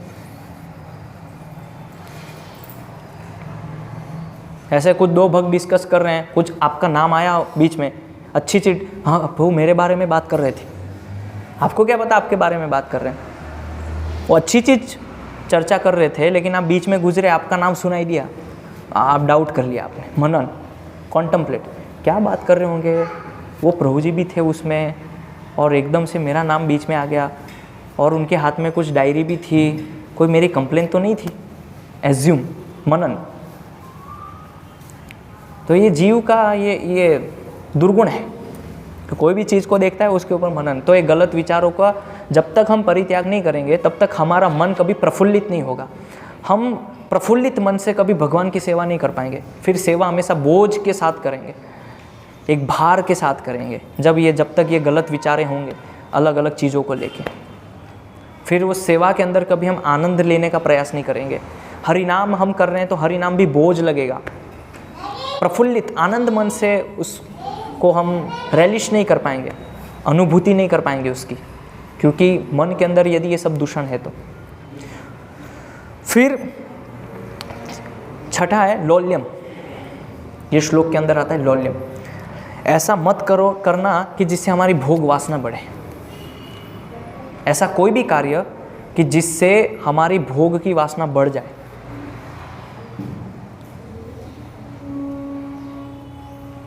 कुछ भी हो सकता है, विशेष रूप से फॉर एग्जाम्पल इंटरनेट, मोबाइल है सबके पास, स्मार्टफोन है, तो अभी इंटरनेट का प्रयोग बहुत कम लोग भगवान की सेवा के लिए करते हैं। हम कुछ क्लिप देख लिया, शॉर्ट क्लिप देखा, अभी कुछ लोग को इंटरेस्ट होता है तो कुकिंग के वीडियोस ही देखते रहते हैं पूरा दिन भर, कुछ ये सीखना है वो सीखना है, तो ये क्या भोग है। और ये क्लिप खोलते हैं, ये टाइटल बहुत अच्छा है, क्लिक कर दिया, इसका टाइटल ये बहुत अच्छा लग रहा है देखने में, पोस्टर बहुत अच्छा है, क्लिक कर दिया, तो ये क्या भोग वासना। तो ऐसा कोई भी कार्य से हमें बचना चाहिए जिससे कि लालसा, भोग करने की लालसा वृद्धि ना हो। उसी प्रकार भोजन, तो भोजन भी बहुत सिंपल होना चाहिए। तो प्रसाद जो है अत्यधिक रोज गरिष्ठ घी वाला, बादाम काजू पेस्ट वाला नहीं खाना चाहिए, इससे भोग वासना बढ़ेगी हमारी। सिंपल, नहीं तो फिर आपको इच्छा होगी आज ये बना लेते हैं, आज ये बनाएंगे, आज ये बनाएंगे, और ऐसे करते करते हमारी इच्छाएं और बढ़ती जाएगी, लालसा। कॉन्सेप्ट, सिद्धांत भगवान को नहीं है, सिद्धांत हम हैं, केंद्र में हम हैं। आज ये बना लेते ना, चलिए आज ये बनाते हैं, आज ये इच्छा है खाने की। कभी ये कॉन्सेप्ट नहीं आता है कि भगवान को आज ये ऑफरिंग करेंगे हम। और कभी कभी पूछते हैं कि बेटा तेरे को क्या खाना है आज बता। बेटे को थोड़ी ना पूछना है, भगवान को क्या पसंद है वो देना है। या पत्नी हो सकता है हस्बैंड से पूछे आप क्या खाएंगे आज। हम हस्बैंड के लिए थोड़ी कुकिंग कर रहे हैं, कृष्ण के लिए बना रहे हैं। या कभी कभी पति बोल सकते हैं आज मुझे ये खाने की इच्छा है, हमारी इच्छा क्या है। तो ऐसा जब करेंगे तो इससे हमारी भोग वासना बढ़ती जाएगी धीरे धीरे, कभी खत्म नहीं होगी। आज आपको ये खाने की इच्छा है, कल हो सकता है कुछ और इच्छा हो। लेकिन आप कभी उस स्तर पे नहीं आ पाएंगे जहाँ पे आप ये सोचेंगे कि अब मुझे ये सबसे बाहर निकल के कृष्ण के लिए भोग बनाना है। ये स्तर पे कभी नहीं आ पाएंगे। तो वो स्तर पे जाना है हमें। हम लोग अलग अलग जो है आइटम्स बनाते हैं। आप देखिए भोग आरती के अंदर कृष्ण के लिए कितनी सारी लिस्ट हैं, कभी बना के ट्राई किया आपने? शार पूरी, लड्डू रसावली, मुग्ध बड़ा, माश बड़ा, रोटी, कितनी कितनी अनेक अनेक, पायसम, कभी ट्राई किया? आज मुझे दाल बाटी खाना है, इच्छा हो गई, दाल बाफले बनाना है, भरता खाना है आज मुझे। नहीं, ये विचार भी नहीं आना चाहिए कि मुझे, ठीक है यदि आपकी इच्छा भी है तो उसमें विचार ये रखिए कि आज कृष्ण को हम ये भोग लगाएंगे, आज भगवान को आज ये खिलाते हैं, कि भगवान को अभी एमपी में है, भगवान मध्य प्रदेश में है, तो भगवान को ऐसी चीज़ें खिलानी चाहिए। और एमपी का फेमस है पोहा जलेबी, तो आज भगवान को ये भोग लगाएंगे। यहाँ पे फेमस क्या है, बाटी, तो आज भगवान को बाटी भोग लगाएंगे। ऐसे विचार होना चाहिए। लेकिन कॉन्सेप्ट विचार क्या है, हम लोग खुद हमारे लिए सोचते हैं। तो ये सब चीज़ें मैं क्यों बता रहा हूँ, ये सब हमारी भोग वासना को बढ़ाता है, ये सब चीज़ें। उसी प्रकार से कम चीज़ों को रखना, नहीं तो ऐसे कभी हम वो स्तर पे नहीं आ पाएंगे कि जहाँ पे हम कृष्ण के लिए विचार कर रहे हैं। फिर रक्षेषिति विश्वासो तीसरा आता है। आनुकूल्य से संकल्प हो गया, प्रातिकूल्य से वर्जनम, तीसरा है रक्षेषिति विश्वासो, कि भगवान मेरा रक्षण करेंगे। कैसे करेंगे? कैसे करेंगे? भगवान मेरी रक्षा करते हैं, कैसे? प्रैक्टिकल क्या है, व्यावहारिक। तो भगवान हमारी रक्षा ऐसे करते हैं, जब भी हम कोई सेवा करते हैं तो सेवा करने में जब कोई प्रॉब्लम्स आती हैं तो उस प्रॉब्लम से हमें विचलित और घबराना नहीं है। जैसे फॉर एग्जांपल मान लीजिए हम मैराथन के अंदर प्रचार करने जा रहे हैं, बुक डिस्ट्रीब्यूट करने जा रहे हैं, और एकदम से सिक्योरिटी गार्ड आ गया तो हम भाग रहे हैं। भागना नहीं है, कृष्ण रक्षा करेंगे, क्योंकि ये प्रोजेक्ट कृष्ण का है, तो कृष्ण जानेंगे ना उसको कैसे सॉल्व करना है। आप भाग क्यों रहे हैं वहाँ से? अरे गार्ड आ रहे, चलो भागो भागो, खड़े रहिए वहाँ निडरता से, कृष्ण रक्षा करेंगे। इसको कहते हैं रक्षेषति विश्वासो, प्रैक्टिकल्स। घबराना नहीं है। ऐसी कोई भी सेवा आप ले लीजिए, कोई भी सेवा में यदि प्रॉब्लम आती है तो उस प्रॉब्लम को भगवान कृष्ण की कृपा के रूप में देखना कि भगवान की कृपा है। और वो कृपा के रूप में क्यों देखना? क्योंकि वो जब प्रॉब्लम्स आती हैं तो प्रॉब्लम्स आती हैं आपका विश्वास बढ़ाने के लिए। इसीलिए क्या बोला है, रक्षिष इति विश्वासो। वो जब प्रॉब्लम्स आएगी तो आपका विश्वास और बढ़ेगा भगवान के अंदर, और आप ये समझ पाएंगे कि ये प्रॉब्लम्स हैं, कृष्ण की प्रॉब्लम है, कृष्ण का प्रोजेक्ट है, मेरा कार्य थोड़ी है, मैं तो बस सेवा कर रहा हूँ। तो कृष्ण को पता है ना कैसे सॉल्व करना है इसको। ऐसे कोई व्यक्ति कंपनी में एम्प्लॉय है, एम्प्लॉय मान लीजिए कंपनी में कुछ मिस्टेक होती है तो एम्प्लॉय जिम्मेदार नहीं है, वो कंपनी जानेगी, कंपनी हेल्प करेगी उसको। एम्प्लॉय क्या कर लेगा? वो तो पूरी कंपनी डिसाइड करेगी ना कैसे सॉल्व करना है। इसी प्रकार से कि प्रॉब्लम्स आएगी, ये कृष्ण की समस्या है, और कृष्ण जानते हैं इसको कैसे सॉल्व करना है, ये हमारी समस्या नहीं है। तो हो सकता है वो चाहे हमारे द्वारा ठीक हो या किसी दूसरे के माध्यम से।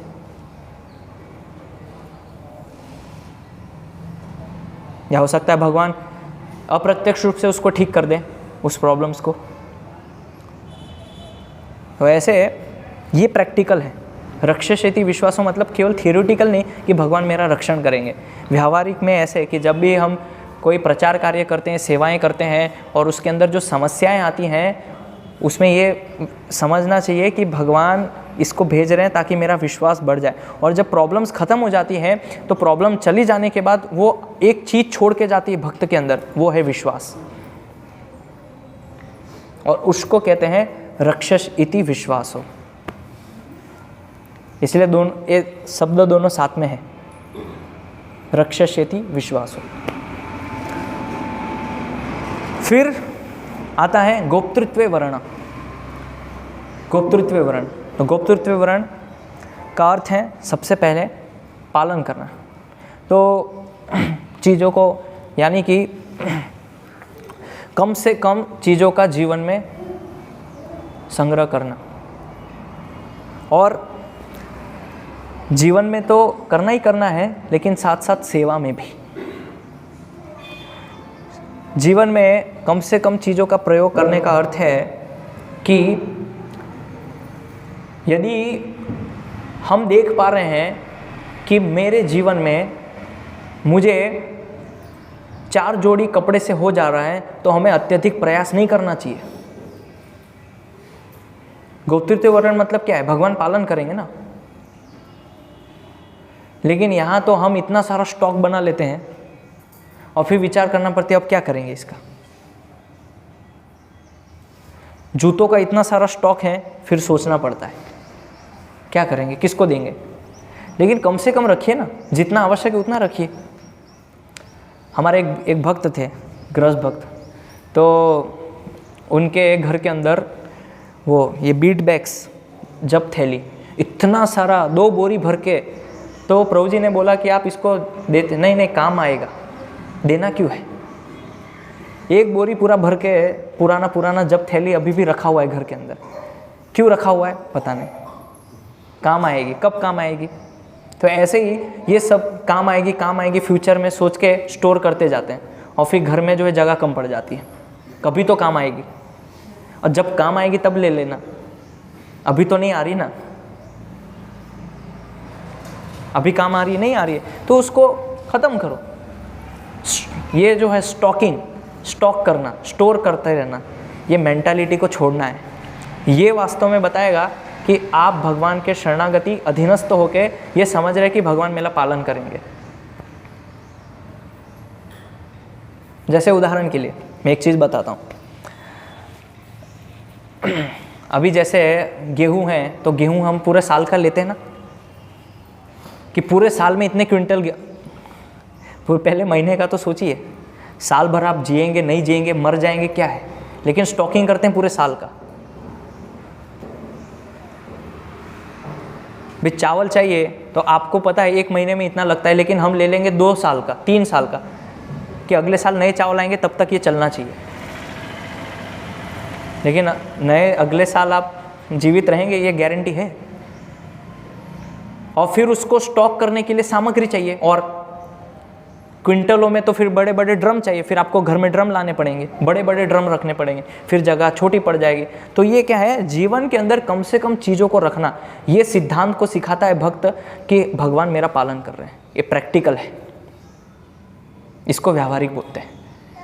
और साथ ही साथ सेवा में भी, जीवन में तो करना ही है, लेकिन सेवा के अंदर भी, कि यदि हम भगवान की सेवा में लगे हैं तो अत्यधिक उपकरणों का हमें जो है स्टोर नहीं करना है, संग्रह नहीं करना है। भगवान को पता है कि ये भक्त मेरी सेवा कर रहा है, तो इसको इस उपकरण की ज़रूरत है, तो भगवान भेजेंगे अपने आप देंगे। ये फ़ोन मैंने ख़रीदा नहीं था, ये मुझे दान में मिला, पता नहीं कैसे आ गया, लेकिन एक भक्त ने दे दिया। लैपटॉप है मेरे पास, मैं ख़रीदा नहीं, एक भक्त ने दान कर दिया। और ये इसमें मैं बुक्स पढ़ता हूँ, ये भी मैंने ख़रीदा नहीं, किसी ने दान में दिया कि प्रभु जी आप ट्रैवलिंग करते हैं, इसमें सारा बुक्स रखिए और पढ़िए, ये ख़रीदा नहीं है मैंने। तो कहने का मतलब ये है कि भगवान को सबसे ज़्यादा चिंता है, हमसे ज़्यादा चिंता उनको है कि किस भक्त को किस उपकरण की आवश्यकता है सेवा में। और जिस चीज़ की आवश्यकता नहीं है भगवान वो चीज़ नहीं देंगे, तो हमें उसको बलपूर्वक हड़पने का प्रयास नहीं करना चाहिए। इसकी भी आवश्यकता है, ये भी रखो, ये भी, भगवान देखेंगे क्या चीज़ की ज़रूरत है। और ऐसा नहीं है कि ये मेरे पास नहीं था तो प्रचार नहीं हो रहा था, पहले भी प्रचार हो रहा था, और ये आने से भी प्रचार हो रहा है, कोई ज़्यादा अंतर नहीं आया। कोई अगर मुझे बोले कि ये फ़ोन रख दीजिए, मैं अभी तैयार हूँ, आपको यदि चाहिए तो ले लीजिए, प्रचार नहीं रुकेगा, सेवा चलती रहेगी। तो भगवान को पता है कि सेवा को और एक्सपांड करने के लिए, बढ़ाने के लिए किस चीज़ की ज़रूरत है, वो भगवान देंगे अपने आप।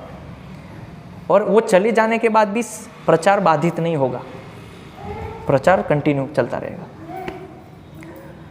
फॉर एग्जाम्पल, हम लोग क्या करते हैं, डिपेंड हो जाते हैं सिचुएशन पे। जैसे लैपटॉप नहीं है तो प्रभु जी क्लास कैसे देंगे, मुझे लैपटॉप चाहिए प्रवचन देने के लिए, तो लैपटॉप नहीं होगा तो प्रवचन नहीं देंगे। मुझे मोबाइल चाहिए नोट्स बनाने के लिए, मोबाइल्स में से पढ़ूंगा, मोबाइल नहीं होंगे तो क्लास नहीं देंगे। प्रचार करना है, मुझे फ़ोन चाहिए, फ़ोन नहीं होगा तो प्रचार नहीं हो सकता। बताइए आप लोग, क्या फ़ोन होगा तभी प्रीचिंग होगी, या लैपटॉप होगा तभी हम क्लास दे पाएंगे, तभी प्रचार कर पाएंगे?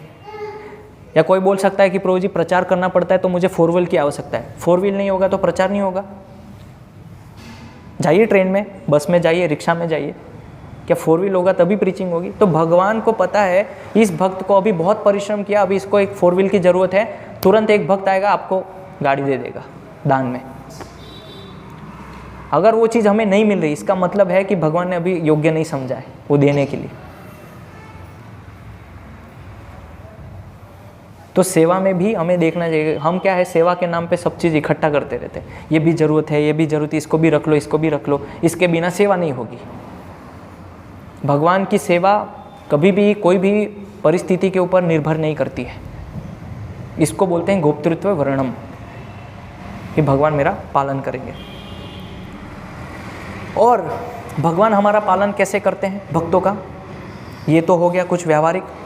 हमें आनंद देके, जो हरिनाम जब हम जब करते हैं तो उसमें जो आनंद मिलता है भगवान उसमें वृद्धि करते हैं, वो पालन कर रहे हैं हमारा वास्तव में। यदि हरिनाम करके हमें आनंद ही नहीं मिलेगा तो हम भक्ति कैसे करेंगे? कुछ ना कुछ स्तर पे तो हमें आनंद मिल रहा है, तभी तो भगवान हमको पाल रहे हैं। वो आनंद दे के सेवा के अंदर, अध्ययन के अंदर, कथा सुनने में, हर चीज़ जो भी हम कर रहे हैं कुछ ना कुछ तो आनंद मिल रहा है।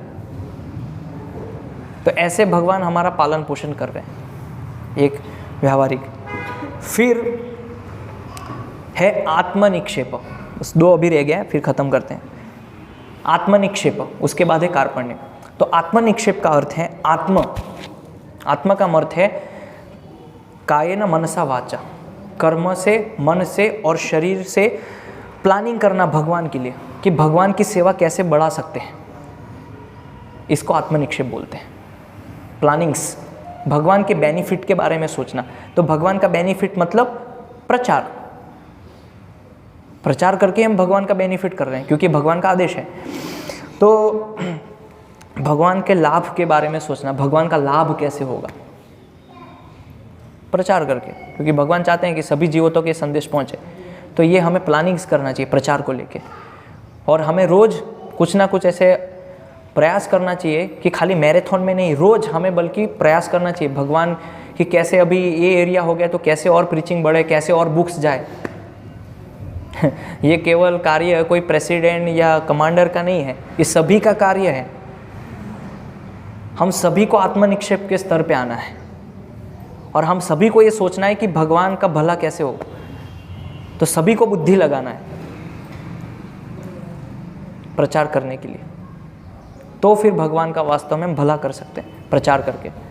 तो ऐसे मैराथन के अंदर, भोपाल के अंदर जब मैराथन मास था तो रोज़ स्कोर आता था, 345 महाबिक, 400 महाबिक, 506 महाबिक, ऐसे रोज़ का स्कोर आता था। फिर 5 जनवरी 101 महाबिक, 8 जनवरी 80 महाबिक, फिर 10 जनवरी 70 महाबिक। क्यों? ऐसे ही हमारे यहाँ है ना, पूरा मैराथन था तो रोज़ स्कोर। अभी वो स्कोर कहाँ गया? कहाँ है वो स्कोर जो हम रोज़ मैराथन में बोलते थे? वो स्कोर अब गायब हो गया। वो रोज़ होना चाहिए। इसको कहते हैं भगवान के बारे में सोचना, प्रचार करना अपने अपने स्तर पे, बुक्स देना लोगों को। और भी अलग अलग स्तर है प्रचार के, जगह जगह जाके प्रोग्राम्स करना, कीर्तन करना, तो ये ऐसे है। और फिर कार्पण्य, तो कार्पण्य का अर्थ है सेवा। तो इसमें पहला है सिंपल है, तो बहुत भोग छोड़ना है, जो कि बहुत डिफ़िकल्ट है, क्योंकि कार्पण्य का मतलब है कि मैं सेवक हूँ। तो हमें अपने आप को दीनहीन समझना है और भगवान स्वामी है, इसलिए हमें भोग करने का प्रयास नहीं करना है, अत्यधिक संसाधनों को एकत्रित करने का प्रयास नहीं करना है। ये कार्पण्य है। और सेवा के अंदर हमें दीनता लानी है, ये कार्पण्य भाव है। और तीसरा भगवान का नाम लेना है।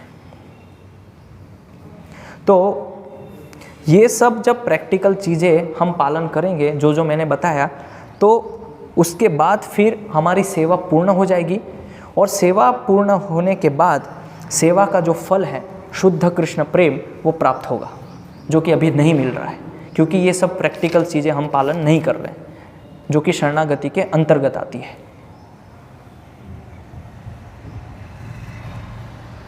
तो जैसे जैसे हम ये स्तर पे आएंगे, इसको अपने जीवन में उतारेंगे, तो धीरे धीरे आपको प्रेम मिलना प्राप्त होगा, आरंभ हो जाएगा। लेकिन अभी तो हम प्रोसेस में भी नहीं है, अभी चालू भी नहीं किया है प्रोसेस। तो आई होप, आशा है कि आप लोग इससे कुछ समझे होंगे, क्योंकि पूरा प्रैक्टिकल व्यावहारिक है। नहीं तो हम केवल बस बोलते हैं कि हम आपके शरण में हैं, आचार्य से प्रार्थना करते शरणागत हैं, प्रभुपाद हम आपके शरण में हैं, बस बोलते रहते हैं, लेकिन कार्य जो है वो मेल नहीं खाते हैं। तो कार्य मेल खाने चाहिए, हम जो बोल रहे हैं वो ऐसे मेल खाएंगे, मैच होंगे ऐसे शरणागति से। और फिर उसका जो रिजल्ट है, जो भी हम कर रहे हैं, सेवा, नाम अध्ययन, शास्त्र अध्ययन, नियम पालन, इसका रिजल्ट है प्रेम, वो मिलेगा। हरे कृष्ण।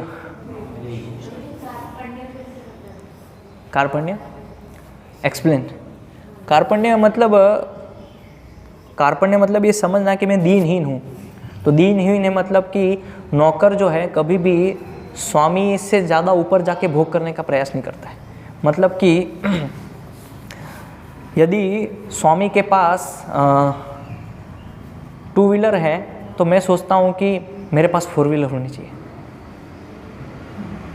स्वामी के पास 2 व्हीलर है तो आपके पास साइकिल होनी चाहिए। ये कार्पण्य भाव है। मैं दीनहीन हूँ लेकिन मेरे स्वामी के लिए सर्वश्रेष्ठ चीज़ होनी चाहिए। यदि आपके स्वामी के पास मारुति 800 है तो आप सोच रहे मेरे पास बोलेरो होना चाहिए, तो मेल नहीं खा रहा है ना वो। कहाँ वो स्वामी के पास 800 है और आप इधर नौकर हैं, आपके पास बोलेरो है, मेल नहीं खा रहा है। कार्पण्य भाव नहीं है, मतलब दीनता नहीं है। दीनता मतलब उनसे कम होना चाहिए। तो भगवान से कभी अधिक नहीं होना चाहिए मेरे पास, उनसे हमेशा कम ही होना चाहिए। जैसे फॉर एग्जाम्पल, ठीक है ये तो विशेष परिस्थिति है, लेकिन फिर भी आपको एक उदाहरण के लिए, कभी कभी क्या करते हैं कि हम घर में मान लीजिए कुछ बहुत सारा आइटम बनाते हैं। तो अभी वो तो हमने पहले भोग लगा लिया है और कुछ कम पड़ गया, तो हम क्या कभी कभी रोटी बनाते हैं अलग से या चावल बनाते हैं। तो अभी फिर विचार करना है, तो रोटी के साथ क्या देंगे? गुड़ दे देते हैं, घी दे देते हैं, क्योंकि शॉर्टकट है। सब्जी बनाइए भगवान के लिए, दोबारा बनाइए, लेकिन हम शॉर्टकट करते हैं। जैसे अभी राइस है तो राइस कम पड़ गया, तो अभी भोग लगाना है तो कैसे लगाएं? तो एक काम करते हैं, घी और शक्कर डाल देते हैं, दाल बनाइए दोबारा, क्योंकि हम कृष्ण के लिए बना रहे हैं ना। लेकिन हमें विचार क्या आता है कि अभी भक्तों को कम पड़ रहा है, इसलिए फटाफट राइस बनाओ और भोग लगा दो। लेकिन राइस के साथ भगवान क्या खाएंगे? तो फिर एक काम करते हैं, जैसे हमने भगवान को भोग लगाया ऐसे ही भक्तों को भी सर्व करते हैं, घी और शक्कर दे देंगे, दाल नहीं देंगे। और फिर जो भक्त बैठे हैं उनको सब्जी नहीं देंगे, उनको रोटी के साथ घी और गुड़ दे देंगे। चलेगा ऐसे? नहीं चलेगा। तो ये कार्पण्य भाव, दीनता, वैसे हर चीज़ में। तो मतलब सामान्य एक सिंपल बहाना है कि भोग नहीं करना है, भगवान को भोग कराना है, हमें भोग नहीं करना है। हम भगवान के द्वारा भोग्य है, वो हमारा भोग करेंगे, हम उनका भोग नहीं करेंगे।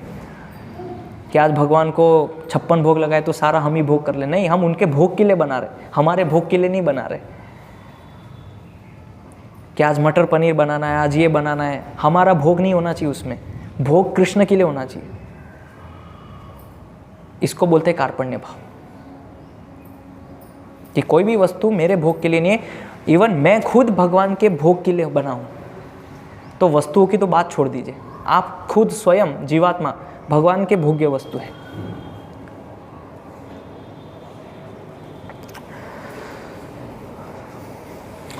हरे कृष्ण। कुछ प्रश्न? यस। बताया कि प्रसाद बनाते हैं, बहुत सारे आइटम नहीं बनाना चाहिए, सिंपल रखना चाहिए।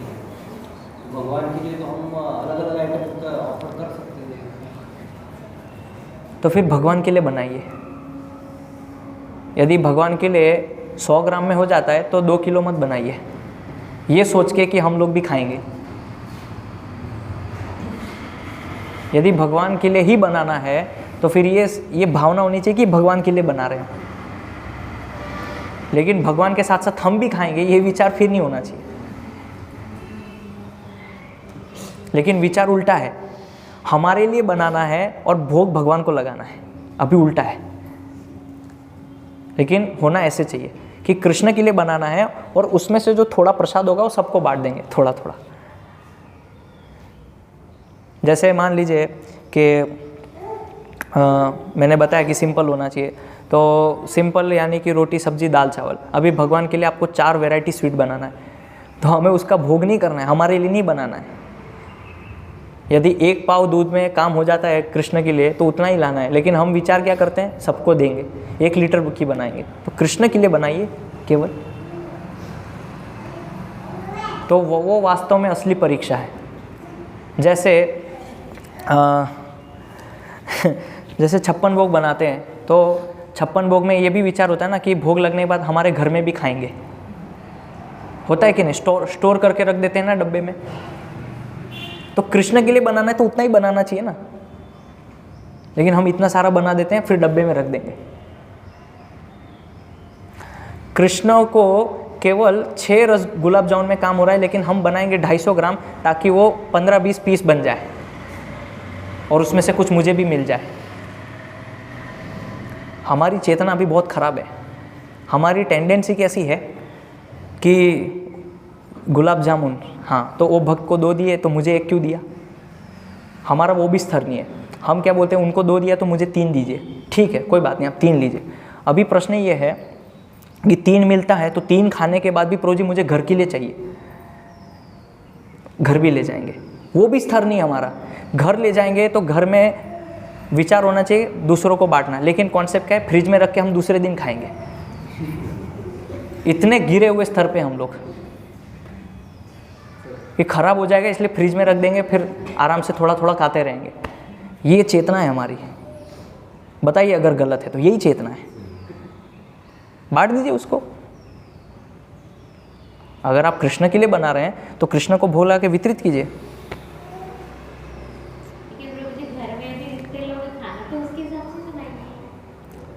नहीं, मैंने इसलिए बोला भोजन जो है सिंपल होना चाहिए। यदि कृष्ण के लिए कुछ विशेष बनाना है तो फिर वो कृष्ण के लिए बनाना चाहिए। फिर वो तो पेट भरने के लिए तो हमें भोजन तो ग्रहण करना ही पड़ेगा, तो ऑब्वियस है।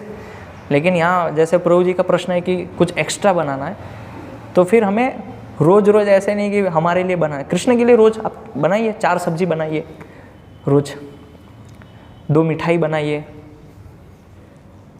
लेकिन खाइए मत उसको। ऐसा संभव है कि आपके घर में रसमलाई बन रहा हो और आप दूसरों को बांट दो पूरा? संभव ऐसे कभी हुआ है आज तक कि माता जी मैंने ये आज रसगुल्ले बनाए थे, सब बांट दिए, आप बांट देना सब भक्तों को? हुआ है कभी? नहीं होता है हमारे लिए।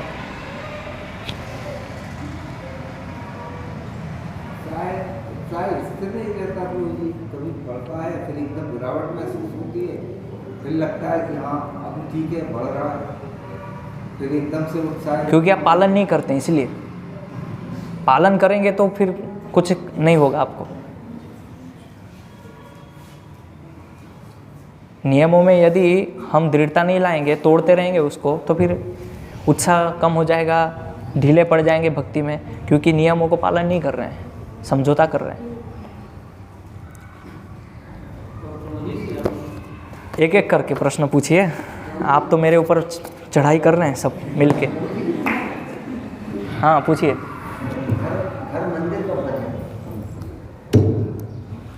घर मंदिर कब बनेगा? घर मंदिर तब बनेगा कि जब सभी घर वाले मिलके भगवान की सेवा करेंगे। और हर चीज़ ये विचार से लाना है कि आज ये कृष्ण के लिए लेके जा रहा हूँ। जैसे फॉर एग्जाम्पल, जब हम मंदिर जाते हैं, मंदिर के लिए निकलते हैं, तो लोग क्या बोलते हैं कि मंदिर जा रहे हैं तो एक काम करते हैं, थोड़ा केला ले लेते हैं, भगवान को भोग लगाएंगे। लेकिन जब हम घर से बाहर निकलते हैं तो क्या विचार आता है कि अमरूद लेना है, अच्छा दिख रहा है। तब वो विचार नहीं आता है कि मंदिर लेके जाना है। वही विचार जो आप मंदिर के लिए रख रहे हैं, वही विचार घर के लिए भी रखिए, क्योंकि घर में भी कृष्ण बैठे हैं। लेकिन वहाँ विचार क्या आता है कि घर वालों के लिए थोड़ा अमरूद ले जाते हैं, अच्छा दिख रहा है, आज खाएंगे। जब आप मंदिर आते हैं तो क्या होता है, आज भगवान को ये भोग लगा देंगे। तो मतलब कोई भी काम हम कर रहे हैं तो ये सोचना ही पड़ेगा कि भगवान के लिए कर रहे हैं, क्योंकि घर के स्वामी वो है। तब फिर वो आपका घर जो वैकुंठ बन जाएगा, और उसमें कीर्तन होते रहना चाहिए। भगवान के घर में पूरा भगवान की लीलाओं का चित्र होना चाहिए, फोटोज़ होने चाहिए, जिससे लगना चाहिए कि वैकुंठ है साक्षात। ऐसे कीर्तन बजते रहना चाहिए।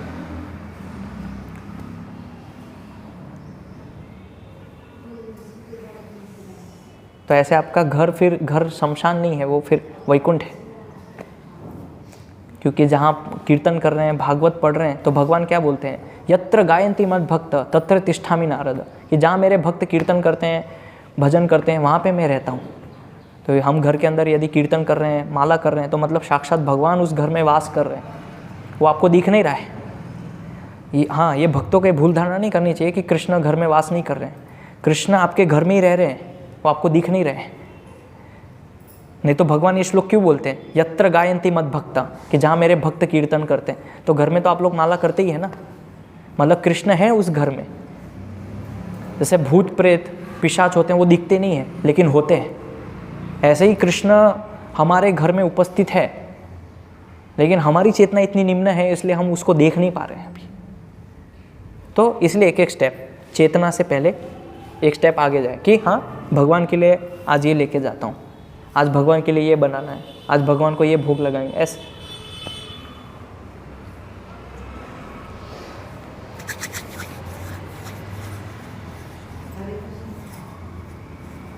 हाँ, कोई चुनौती मत दीजिएगा, हाँ, प्रश्न पूछिएगा। ठीक है, बोलिए।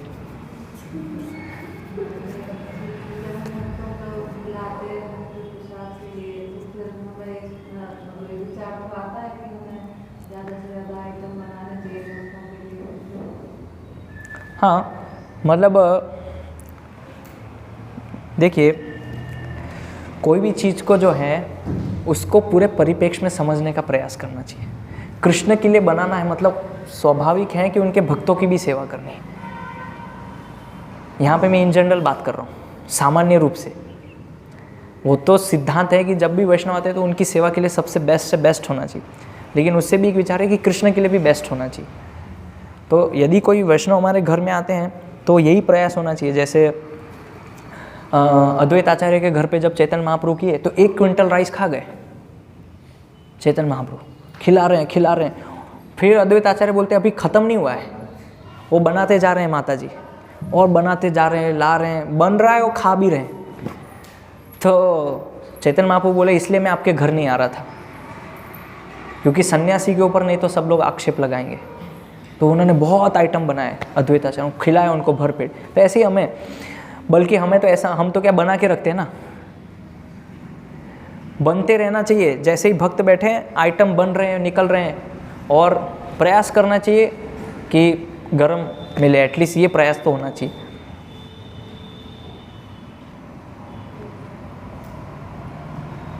अगर संभव नहीं है तो अलग परिस्थिति है तो ठीक है, लेकिन एटलीस्ट कोई वैष्णव घर पे आए तो प्रयास ये होना चाहिए। कई बार भक्त लोग बना के रखते हैं तो ठंडी दाल लेके आते हैं, उसको गर्म भी नहीं करते, पूरा जमा हुआ है, सब्जी है तो एकदम ठंडी है, तो उसको हम सेवा कर रहे हैं तो बेस्ट देना चाहिए। ऐसा नहीं कि बना के रखा है तो प्रभु जी आने वाले 6 बजे, वो बना दिया हमने 4:30 बजे, और जैसे ही आएंगे सर्व कर देंगे।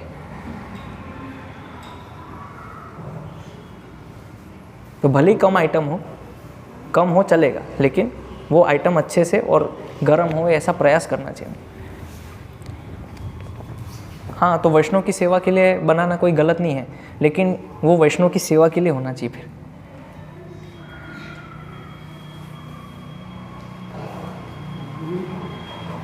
एक व्यक्ति है प्रभु जी, जिसने बहुत सारी गड़बड़ियाँ की हैं अपने जीवन में, खूब सारी लोगों की जमीन हड़प ली या कुछ भी गलत काम करके, हाँ, उसने धन संचय किया प्रभु जी, वो खूब भोग लगा रहा है, भगवान को भोग लगा के खा भी रहा है। क्या भगवान स्वीकार करेंगे उसको? क्योंकि उसके पास जो कुछ भी है उसको पता है कि मैंने गलत तरीके से कमाया है, तो वो बड़ी ईमानदारी से बढ़िया भोग लगा रहा, सब कुछ कर रहा है वो जो हो सकता है, और उसका जो धन संचय है वो उचित नहीं है, बिल्कुल ठीक नहीं है। तो भगवान ने कभी ऐसे बोला है कि दूसरों को हिंसा दे के मुझे भोग लगाओ? पर प्रभु जी जो ऐसा कर रहे हो गलत है क्या? मैं केवल ये जानना चाहता हूँ। मतलब किसी व्यक्ति ने जो धन संचय किया है, जिसमें उसका हक नहीं था, उसने कर लिया उसको। देखिए, एक तो है कि भक्ति में आने के बाद भी वो कर रहा है तो वो गलत है। पहले का जीवन उसका ऐसा रहा हो लेकिन अभी भक्ति में उसको यूटिलाइज कर रहा है तो फिर वो गलत नहीं है। लेकिन भक्ति में आने के बाद भी यदि वो कंटिन्यू कर रहा है देन इट्स रॉन्ग। मतलब प्रभु मेरा निवेदन के लिए है, उसने जो धन संचय किया, ठीक है, धन संचय किया, भगवान की सेवा में लगाया, भगवान को भोग भी लगा रहा है, प्रयोग कर रहा है, तो गलत नहीं है। लेकिन कर रहा है तो गलत है, भगवान उससे खुश नहीं होंगे। नामनो बलाद यस्य ही पाप बुद्धि, के नाम के बल पे पाप कर रहा है कि मैं भगवान को भोग लगा रहा हूँ इस मेंटालिटी से कि सब शुद्ध हो जाएगा, वो शुद्ध नहीं होगा फिर। ठीक है, मेरा पूर्व जीवन जो भी रहा हो, अभी हम उस सेवा में, लेकिन उसके बाद भी मैं कंटिन्यू करता जा रहा हूँ, जमीन हड़पना, हिंसा करना, ब्लैक मनी करना और कृष्ण, तो नाम के बल पे पाप हो जाएगा, वो फिर अपराध हो जाएगा। मुझे एक चीज़ और छोटा सा प्रश्न है। मान लीजिए भोपाल का कोई बिल्डर है, प्रभु जी बहुत बड़ा बिल्डर है, उसने बहुत सारी गड़बड़ियाँ की हैं, गरीबों की जमीन लूटी, सब कुछ किया और मंदिर के लिए उसने जमीन डोनेट कर दिया, क्या इससे भगवान खुश होंगे? एक स्तर पे यदि वो भक्त बन जाएगा तो और भी खुश होंगे। पर प्रभु जी उसका उद्देश्य तो ये था डर के मारे कि यार मैंने बहुत सारी गड़बड़ियाँ की हैं और मेरा और प्रचार होगा, लोग कहेंगे तो बड़ा धर्मात्मा बिल्डर है, तो उसने डोनेट। रामानुजाचार्य के संप्रदाय में एक आचार्य थे तिरुमंगई आलवार। तिरुमंगई आलवार के 4 शिष्य थे, तो 4 शिष्यों ने ऐसा निर्णय किया कि ये राजा लोग तो धन नहीं दे रहे हैं तो धन हड़पते हैं, लूट मचाते हैं हम लोग। तो वो 4 शिष्यों ने लगातार कई वर्षों तक लूटमार की। उसमें से एक शिष्य के पास सिद्धि थी, वाक सिद्धि, वाक पटुता थी, और बातों में फंसा देते थे, और ये 3 जो शिष्य थे चोरी कर लेते थे राजा के घर, तो गलत है। लेकिन मंदिर बनाया उससे, और वो जो श्रीरंगम का मंदिर है उसको बनाने में पूरे 60 साल लगे, 60 इयर्स। कैसे? यही धन लूट के, जमीन हड़प के। ऐसे एक शिष्य के पास सिद्धि थी कि कोई भी ताला है वो तोड़ सकता है, खोल सकता है बिना चाबी के, ये सिद्धि थी। एक शिष्य के पास थी कि कोई भी व्यक्ति की परछाई उसको अगर पकड़ ले तो फिर वो व्यक्ति हिल नहीं सकता, स्थिर हो जाएगा केवल परछाई पकड़ने से। और एक शिष्य था पानी पे चल सकता था। तो ऐसे सिद्धियाँ थी तिरुमंगई आलवार के जो शिष्य थे। और ऐसे करके उन्होंने प्लान बनाया कि ये सबसे मैंने निवेदन किया कि आप कुछ दीजिए दान में, भगवान का मंदिर बनाना है, क्योंकि उस समय रंगनाथ जी जो है वो जंगल में थे, कुछ मंदिर नहीं था उनके लिए। तो उन्होंने विचार किया कि भगवान के लिए भव्य मंदिर होना चाहिए। तो ऐसे करते करते फिर उन्होंने विचार किया कि आज से हम पूरा लूटमार करेंगे, लेकिन उन्होंने उसमें से एक भी पैसा अपने लिए नहीं लगाया। तो ये विचार पूरा अलग है, लेकिन वहाँ पे क्या है कि पूरा करना है, थोड़ा सा भगवान को देंगे ताकि शुद्धि हो जाए, तो वो गलत है। प्रसन्न होंगे भगवान कि ठीक है, कुछ कम से कम कुछ दिया सेवा में, उतनी उसकी सुकृति बनेगी, लेकिन अल्टीमेटली तो पाप ही कर रहा है।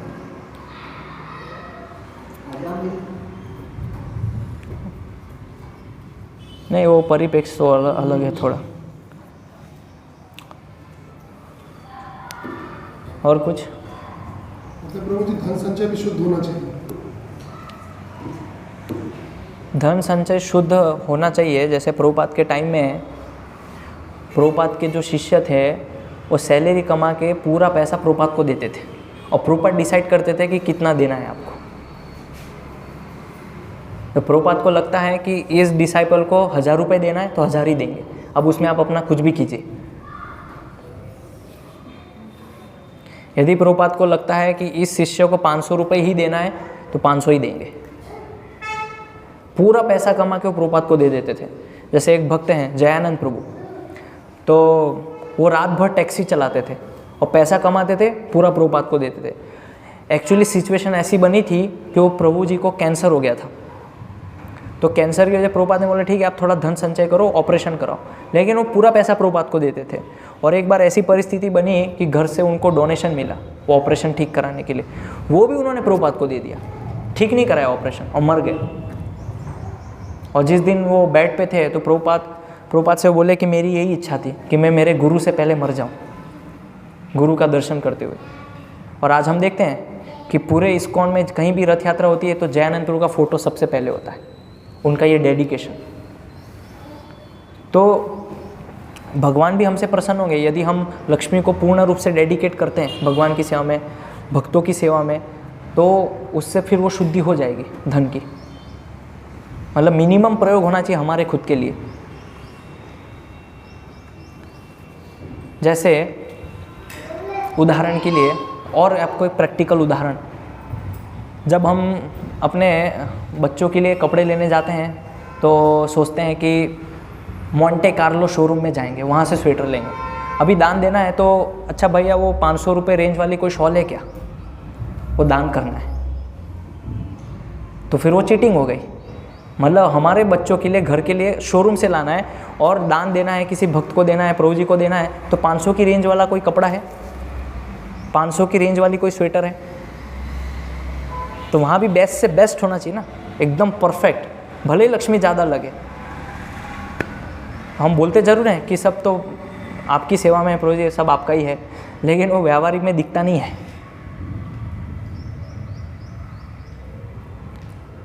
मान लीजिए एक और उदाहरण, माताओं को यदि साड़ी देना है तो अपने लिए अच्छा लेंगे, लेकिन अगर किसी को गिफ्ट करना है तो 500 वाली रेंज वाली बताइए, क्योंकि गिफ्ट करना है। दुकानदार भी बोलता लेने वाली चाहिए। हाँ, तो मेंटालिटी यही हमारी, यही मेंटालिटी है। तो इससे पता लग रहा है ना कि लक्ष्मी को हम अपनी सेवा में लगा रहे हैं, भक्तों की सेवा में संकोच कर रहे हैं लक्ष्मी लगाने के लिए। मुझे एक और दुकान वाले बोलते हैं वो पूजा पाठ वाला घी चाहिए। हाँ, वो लिखा ही आता है डब्बे पे, चाहिए क्या, वो तो लिखा रहता है, ये घी खाने के लिए नहीं है, कृपया खाने में मत लीजिए। अब तो बोलने की भी ज़रूरत नहीं है। सुपारी जो पंडित जी खाई ना पाए वो सुपारी आती है। तो यदि कोई वस्तु, जब भौतिकतावादी लोग अपने लिए अच्छी से अच्छी प्रयोग कर सकते हैं, तो भगवान के जो सेवक हैं क्या वो अच्छी से अच्छी चीज़ प्रयोग नहीं कर सकते? क्योंकि तो इतने महान व्यक्ति भगवान कृष्ण, उनके वो सेवक हैं। जैसे प्रभुपाद के लिए एम्बेसीडर कार लेके आए तो प्रभुपाद सब बोले क्या है स्वामी जी, कैसा आपका आचरण, कैसा है आपका, सन्यासियों की इतनी बड़ी कार में आप घूम रहे उस समय एम्बेसीडर। प्रभुपाद बोले ये क्या है, आप थर्ड क्लास सोने का रथ लेके आइए मेरे लिए, मैं कृष्ण का सेवक हूँ। तो जब आप लोग भौतिकतावादी लोग इंद्रिय भोग में अगर लगा सकते हैं तो हम कृष्ण की सेवा के लिए, लेकिन जब हम भगवान की सेवा में लगाते हैं लोग को चुभता है वो। जैसे चप्पल लेने जाते हैं तो अरे महाराज आप कोई ले लीजिए सस्ती, इतनी महंगी क्यों देख रहे हैं आप, तो महंगी आप ही पहन सकते हैं, हम नहीं पहन सकते। तो ऐसी मेंटालिटी है लोगों की कि मतलब भगवान के जो सेवक है उनको निम्न से निम्न, थर्ड से थर्ड क्लास चीज़, सभी के अंदर ही मेंटालिटी है, इवन भक्त हो अभक्त हो। जैसे मैंने उदाहरण दिए कुछ, तो तभी वो चीज़ हमारी लक्ष्मी तभी शुद्ध होगी।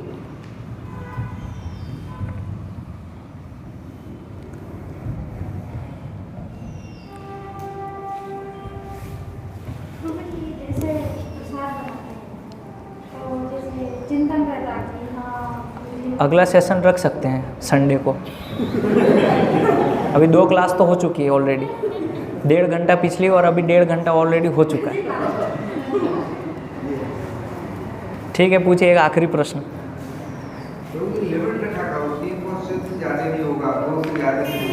ठीक है, वो भूल जाते हैं ना बाद में, स्मृति नहीं रहता नहीं है प्रश्न।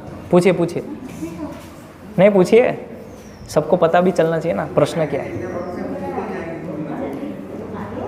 जल्दी। जैसे मतलब प्रसाद बनाते हैं, हाँ तो मतलब कहते हैं मतलब कि भक्त के लिए बना रहे हैं, हाँ चिंतन रहता है, तो भक्त के लिए प्रसाद बना रहे हैं, तो वो चिंतन रहता है अच्छा बने, भक्तों के लिए बने।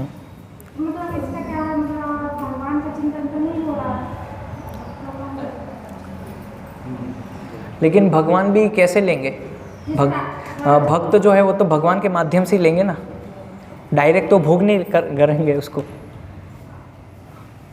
ऐसा तो नहीं है कि आप बना के सीधा भगवान के जो भक्त हैं उनके सामने रख देंगे परोस के।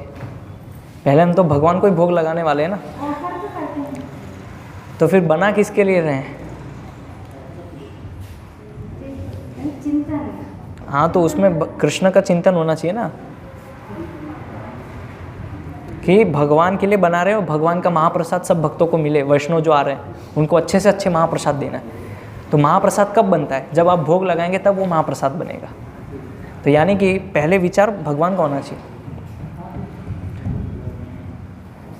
जैसे पूरी राधा रानी का सबसे पहले लोग पूजन करते हैं, उनको सबसे पहले राधा रानी से हम प्रार्थना करते हैं कि आप सबसे एक्सपर्ट कुक हैं भगवान कृष्ण के, तो मेरी योग्यता नहीं है कुकिंग करने की, इसलिए आप मुझे वो शक्ति दीजिए कि आपकी सेवा में मैं कुछ सहायता और कुछ योगदान दे सकूं। वास्तव में कुकिंग हम नहीं कर रहे हैं, कुकिंग तो आप ही कर रहे हैं, लेकिन मैं केवल अपना योगदान दे रहा हूँ। तो ये प्रार्थना कर सकते हैं। और जब भोग लगाते हैं तो पूरी परंपरा के थ्रू हमें जाना है, परंपरा के माध्यम से, पहले गुरु, फिर परंपरा, फिर षट गोस्वामी, ऐसे एक एक माध्यम से भगवान तक पहुँचाना है। और फिर गुरु जो है वो आगे ले जाते हैं ऐसे भोग को, हम डायरेक्टली ऑफर नहीं कर सकते।